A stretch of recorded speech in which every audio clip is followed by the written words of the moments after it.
Hello there, welcome to the last session of Unit 4. In this unit, we'll be talking about heat engine and the second law of thermodynamics.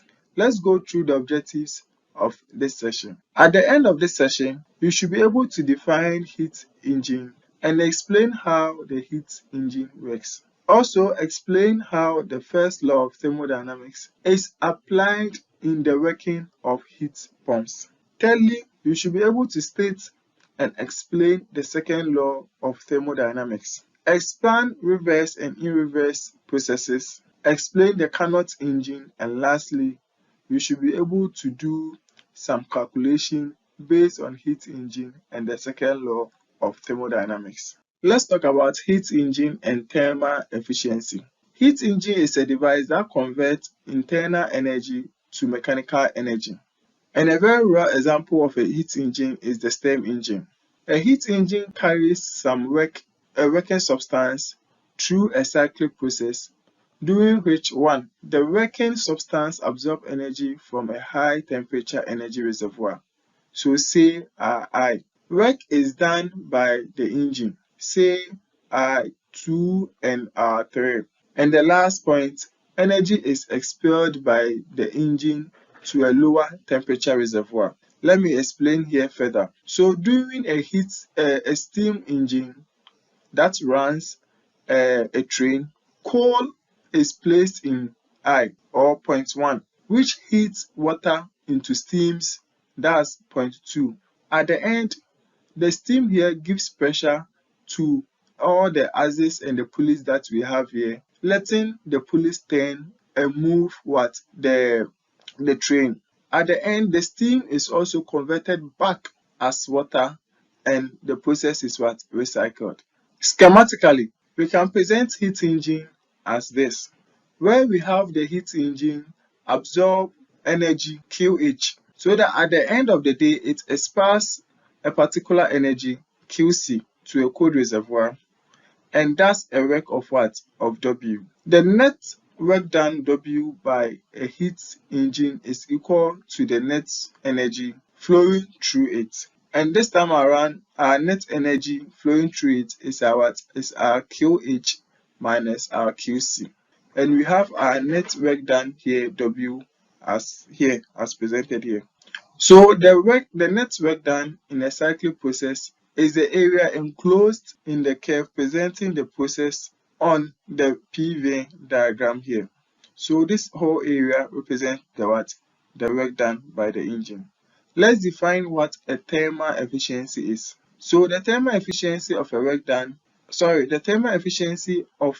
a heat engine is defined as the ratio of the net work done by the engine during one cycle to the energy absorbed at a higher temperature during the cycle. Mathematically, it can be expressed as E, that's the thermal efficiency, equals work done over QH, where we already know that from our previous slide, Q is equal to what? The net energy, which is QH minus QC.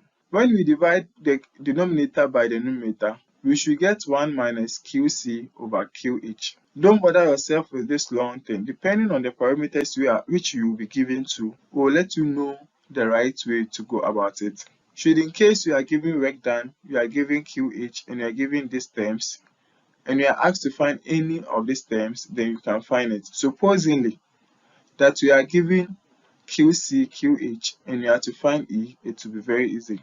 Let's go on. Let's talk about the second law of thermodynamics.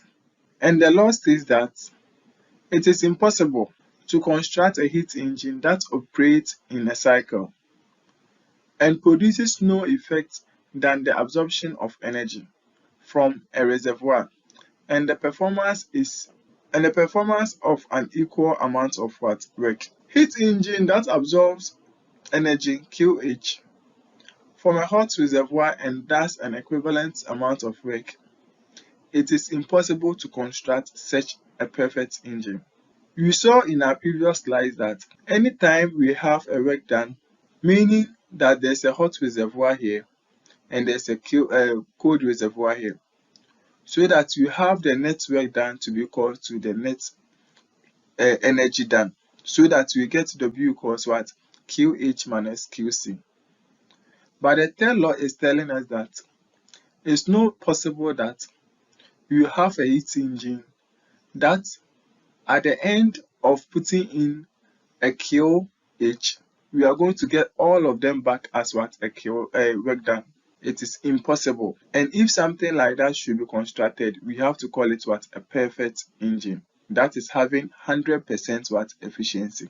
Let's talk about refrigerators and heat pumps. Refrigerators and heat pumps are heat engines running in the reverse form. This can be accomplished only if work is done on the engine this time around. From the first law, we know that the energy given up to the hot reservoir must be equal to the sum of what? Work done. And the energy absorbed from the cold reservoir. Therefore, the refrigerator or heat pumps transfer energy from the colder body to a what? A hotter body. Example is our AC, that's the air conditioners. In practice, it is a desire to carry out this process with a what? A very minimum work done or no work done at all.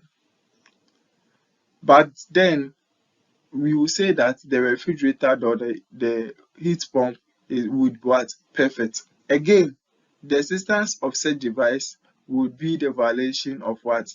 The second law of thermodynamics, which in the form we say the closure statement, which states that it is impossible to construct a cyclical machine whose sole effect is the continuous transfer of energy from one object to the other object at a higher temperature without any input of work. In simple terms here, energy does not flow spontaneously from the cold object to the hot object. For example, we cool our homes in summer using heat pumps or the air conditioners. The air conditioners pumps energy from a cold room to the homes to a warmer outside. So we have a colder room and we have another machine outside which is pulling the hotness in the room to a what? To the outside, that is the warm part. This direction of heat transfer requires an input of energy to the air conditioner. That is why we supply it with what? Electric power. Reversible and irreversible processes. In a reversible process, the system undergoing the process can be returned to its initial condition along the path, and every point along this path is in an equilibrium state. So any process that does not satisfy this requirement is what? An irreversible process. And as a matter of fact, all natural processes are known to be what? Irreversible process. Like what we have in here. We have 4 systems here, 2, 3, and 4. The initial process, it pushes a poster up, and at the end of the day, it restores what? It down with what? Work. Which at the end we are producing what? Heat. Sadiq Carnot, a French engineer who described the theoretical engine in 1824. He showed that a heat engine operating in an ideal reverse cycle is called a Carnot engine, and between two energies reservoir is most efficient engine possible. Such an engine establishes an upper limit on the efficiencies of all other engines. That is, the net work done by the working substance taken through a Carnot cycle is the greatest amount of work possible for a given amount of energy supplied by the substance at upper temperature. Carnot theorem states that no real heat engine operates between two energies reservoir can be more efficient than a Carnot engine operating between the same two reservoirs. The Carnot cycle. So let's go through the cycle. It started from A and ends as D. And for each of them, we will state what is going on there. So in the process A, to B, the gas expands isothermally while in contact with the reservoir at TH.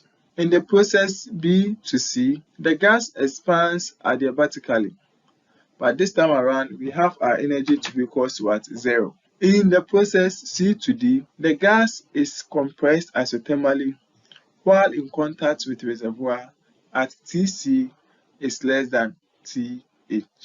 Let's look at the thermal efficiency of a Carnot engine, and the formula mathematically is expressed as 1 minus Tc over what? Th.